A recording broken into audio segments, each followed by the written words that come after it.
Ta maman? Une? Pourquoi? Moi, tu sais, quand je pense, alors ça va pas faire plaisir, mais c'est une mère italienne. Ah oui, ça, c'est moins qu'on puisse dire. Ouais. Est-ce que ça te fait pas penser à Marthe Villalonga?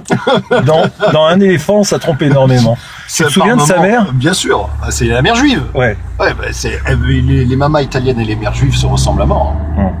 C'est-à-dire, bon... Ah, elles sont très envahissantes et en même temps... très attachantes. Bien sûr. Voilà, c'est la mère, c'est à la vie, à la mort. Hein. Ouais, c'est ça. Une mère italienne, c'est ça. Hein. C'est comme ça. Même la mafia ne peut pas venir à bout d'une mère italienne. Ah non, mais il y a une phrase qui dit que la différence qu'il y a entre un terroriste et une mama italienne, c'est avec un terroriste tu peux négocier. C'est vrai. Donc, voilà.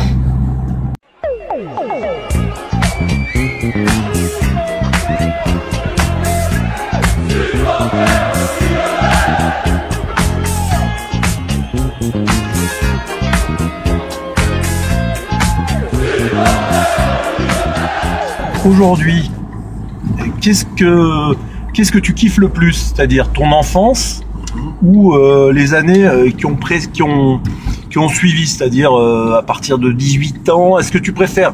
C'est difficile à dire parce que j'ai du mal à parler français. Mais est-ce qu'aujourd'hui, avec le recul, quelle est tes années préférées, favorites? C'est-à-dire, est-ce que tu te préfères aujourd'hui dans ta vie actuelle ou t'as un regret du passé? C'est un mélange de tout. J'aime bien ma vie actuelle. Jusqu'à 15 ans, j'ai cru que je m'appelais Silence quand même. Hein. C'était un peu compliqué.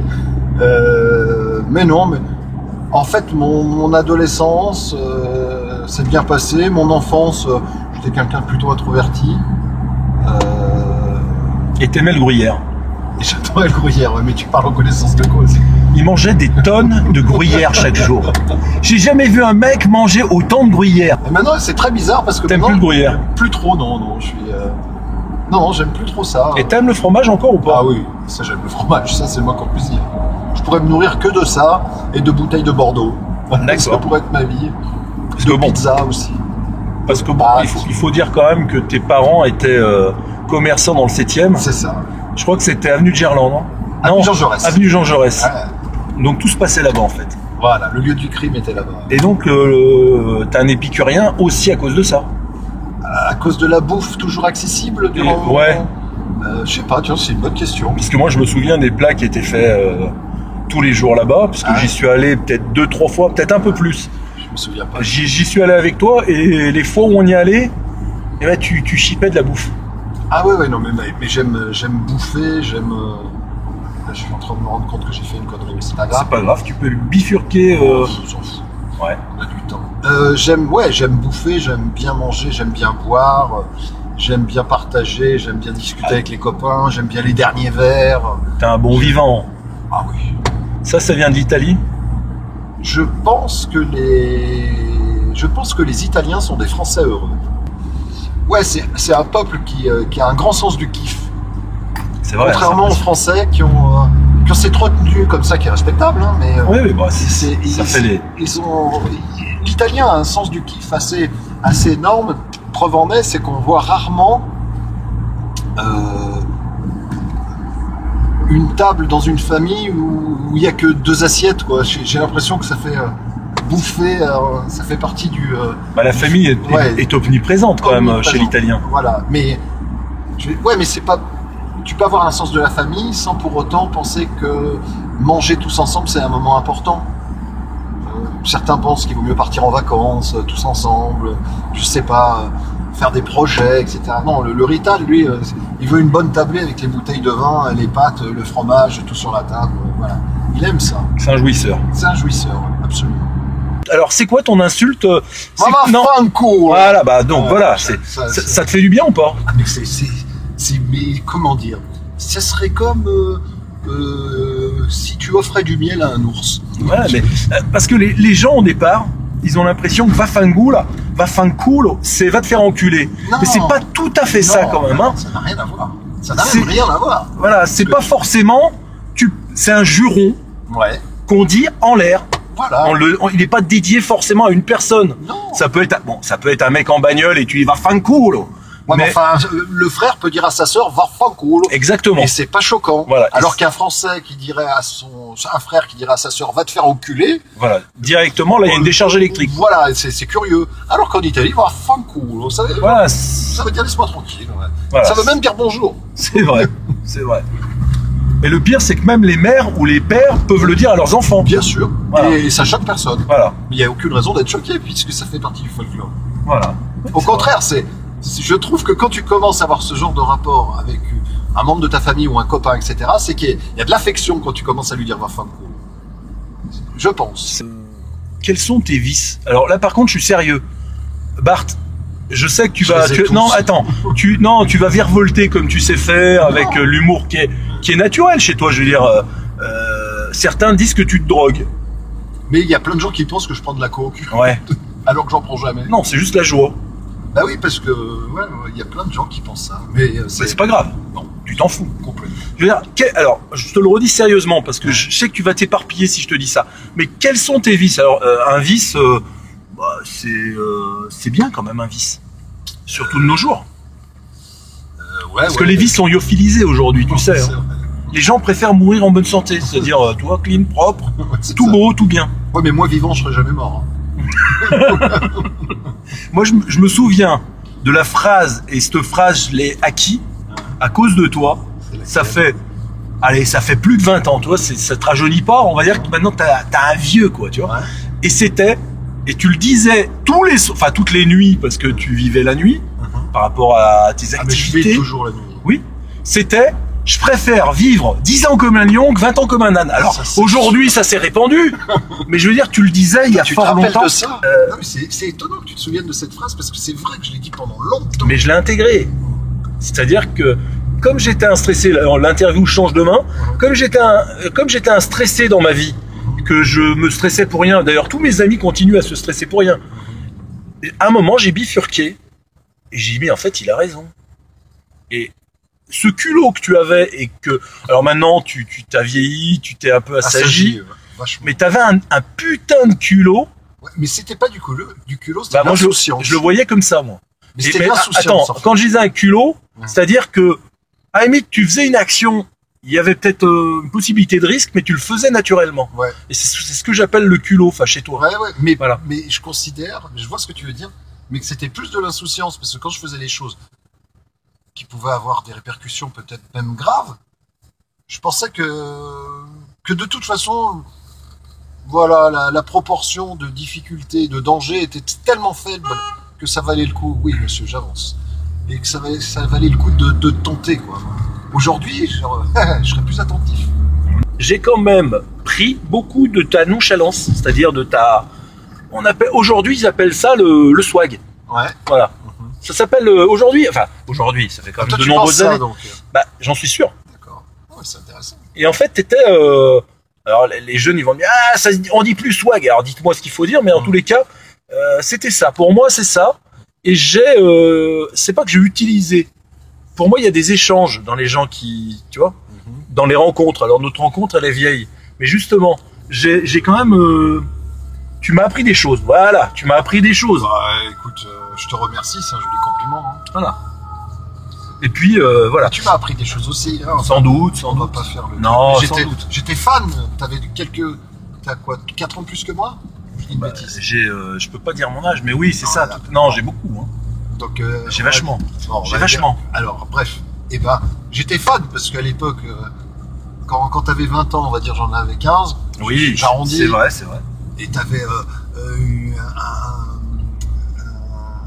la petite moto, là. Comment ça le Dax. T'avais un Dax. Après, t'avais l'Austin Mini avec le toit, machin. Ouais, c'était bien. C'était la classe, quoi. Moi, j'avais pas encore tout ça. Et tu sortais, moi, je sortais pas. Bah, t'étais jeune étudiant, quand même. Voilà, étudiant. Jeune, oui. Bah, t'étais jeune et t'avais pas de thunes. Ah bah non, alors que toi déjà t'étais en place. Bah moi je rêvais d'avoir ta vie, tu m'emmenais au King's Car Club. Ouais, c'était génial. Voilà, avec la petite. Il y avait le 11 Club avec les plus belles filles de Lyon. Ouais, parce que c'était un club gay, ouais. Mais les plus belles filles du les monde. plus belles filles allaient se réfugier au 11 Club, parce que en fait c'est un club gay. Donc après au King's Cars club, c'était plutôt frime, branché. Ah, bah là, il fallait arriver en casual, quoi. Voilà, casual, façonnable. C'est ça. Les Dax. Les Dax, il fallait avoir les chaussettes Burlington, voilà, c'était cette époque. C'est ça. C'est vrai. Voilà, maintenant, on a parlé un peu du passé. On va aller plus loin. Moi, j'ai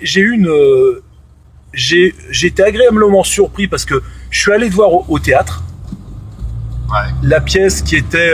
Fumer, boire et conduire vite, toute voilà. ma vie. Voilà. C'était une pièce de Lelouch. Ouais.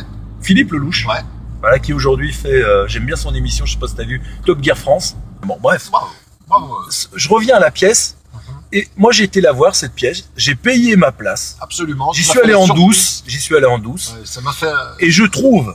Franchement, parce que quand je te l'avais dit, tu me dis, ouais, tu croyais que je te faisais mousser. Je trouve que ton rôle de mec bourré en cellule de dégrisement, puisque t'es avec tes comparses, je trouve que t'as joué le rôle. C'est très dur à jouer, un mec bourré. Et t'as tenu la place pendant toute la pièce. Alors, les autres acteurs étaient géniaux, j'ai bien aimé, mais tu m'as épaté, en fait, sur le rôle au théâtre. Moi, je comprends pas que tu refasses pas du théâtre. Parce que c'est de la paresse. C'est de la paresse parce que il y a un truc qui me gonfle, mais vraiment, c'est apprendre les textes. Et c'est la base même du métier. Donc ça, c'est un peu compliqué. Mais c'est pour ça, en fait. Ouais, ça me saoule. Mais t'as des propositions? Ouais. J'ai pas encore. C'est pas fini. Non, je sais. Et c'est vrai qu'au théâtre, on joue à G. Quel enculé. Non mais t'as raison en plus. Non mais je veux dire, c'est jamais fini le théâtre. Non. Je veux dire, tu peux faire des pièces de théâtre jusqu'à 100 ans. Ouais, c'est ça. C'est vrai. Moi j'adore le théâtre. Où c'est que tu veux qu'on aille déjeuner? C'est une très bonne idée, on va pas le dire là à la caméra parce que sinon ils vont nous rejoindre parce que c'est en live. C'est sur YouTube en live. Non bah je sais pas, dis-moi. T'as envie de manger quoi? J'ai envie de te suivre. Une salade, plutôt une ouais, viande, je te suis, plutôt... c'est pas pour manger, c'est pour discuter moi. Est-ce qu'on va boire du vin? Bien sûr. Beaucoup ou un peu? Un peu et après beaucoup. D'accord. Voilà. Parce que là, t'as fait quand même une grosse partie de ta journée quand même. Ah bah là, midi, aujourd'hui, il est midi. Donc... Là, t'as gagné une journée là aujourd'hui. Ah mais midi en se levant à 8h du matin, bah ça m'arrive jamais. Jamais.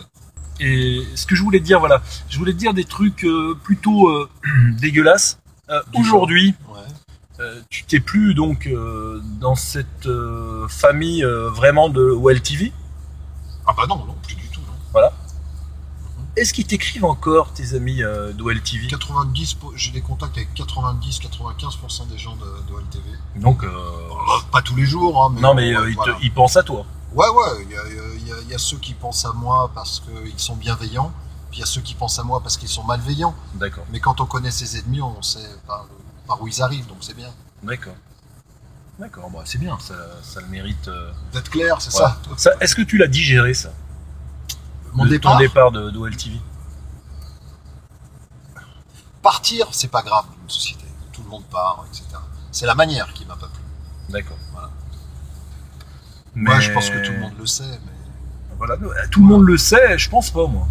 Parce que moi-même, j'ai pas très bien compris du jour au lendemain ton départ. Parce que je vais te dire quelque chose de marrant, c'est que je suis parti, on m'a parti de ma société le même jour que toi, en même temps que toi.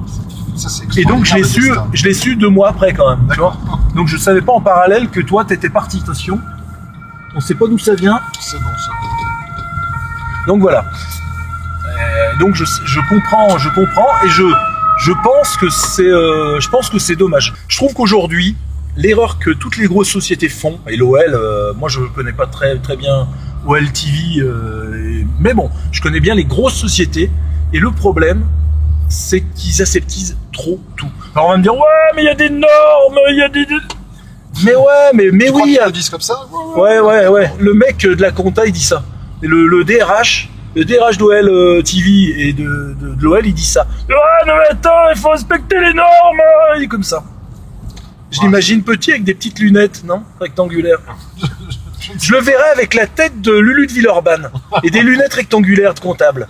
Bref. Ouais, voilà, bon, c'est mon humble avis, mais on s'en fout de mon avis. Voilà.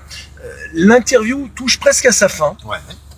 Et qu'est-ce que tu voulais dire aux gens qui te suivent à la Cour des Goths, qui te suivent en général sur Twitter et qui te suivent en général sur les médias, les social médias, comme on dit. J'ai rien de spécial à leur dire. Merci, voilà, parce que si je fais ce métier, c'est pour qu'on m'aime. Et si les gens me regardent et écoutent, etc., bah, moi, ça me touche. C'est peut-être un petit peu, comment dire, ça peut paraître un peu surprenant, mais pour moi, c'est plein de bon sens. Donc, merci à eux. D'accord. Est-ce que tu penses qu'il serait bon qu'en dessous de ta vidéo, ils puissent te poser des questions, d'autres questions auxquelles j'aurais pas pensé. Et je pense que peut-être qu'ils ont des choses à te demander encore, non? Ah ouais, bah est-ce que dans la rue, les jeunes, ils t'interpellent pour te demander des choses? Non, généralement, ce qui est systématique, c'est quand les gens te voient, ils font... Et n'oubliez jamais, ils se tapent sur le cœur avec la phrase l'Olympique Lyonnais est une formidable raison d'être heureux, voilà. D'accord. Ça, c'est très, très, très souvent. Et encore maintenant, c'est étonnant parce que j'ai arrêté il y a 1 an. Enfin, ça fera 1 an dans un an. Ouais, mais bon, t'es quand même une figure. Parce que avant... Navac. Voilà, Navac. Ce qui veut dire une figure en italien. Voilà, mais je veux dire... Dialecte. T'existais avant OLTV et t'existeras après OLTV. Donc, si tu dis 1 an après mon départ, ils pensent encore à moi. Mais t'as fait des choses avant. Oui, non, je parlais des supporters de l'OL, je parlais pas... Oui, mais les supporters de l'OL, ils te connaissent depuis pas mal d'années, quand même. Ouais, bah, il y a eu la radio qui a été... C'était une belle émission, quand même, ce que tu faisais quand t'étais à Paris. Sur Virgin Radio, c'est quoi ton truc? Ouais. Ah ouais, c'était bien, ça. Ah, ça, j'ai adoré. Tu sais que je bossais, je me levais tôt, j'écoutais, quand même. Ah, ça, c'était extraordinaire. Quelle aventure. Ouais, c'était bien. Ça, c'était vraiment un gros succès. On faisait 500 000 auditeurs chaque soir. Hein. Ouais, c'était génial. Bon, bah, Bart. Marc. Merci, hein. Ouais. Alors, je te dis merde pour la suite. Je t'aime. C'est gentil. Et bah, merci pour le temps que tu as passé dans ta voiture à être torturé, interviewé. Voilà. Non, mais c'était super agréable. Bon, bah voilà, je vous souhaite une bonne fin de journée. Je te souhaite une bonne fin de journée parce qu'elle va être longue. Hein. Et puis, voilà. C'était Cupertino au service de Bart parce que... dans la Bart mobile. Voilà, dans la Bart mobile, mais voilà, c'est surtout une interview que je voulais faire depuis un moment et je savais pas comment la faire. C'est vrai? Ouais. Pourquoi tu vas pas demander? Bah parce que j'ai pas envie de te demander. Voilà. Tu devrais. Oh, c'est bon. Voilà. Bart, bah, merci. À la prochaine. Ciao. Ciao, belle.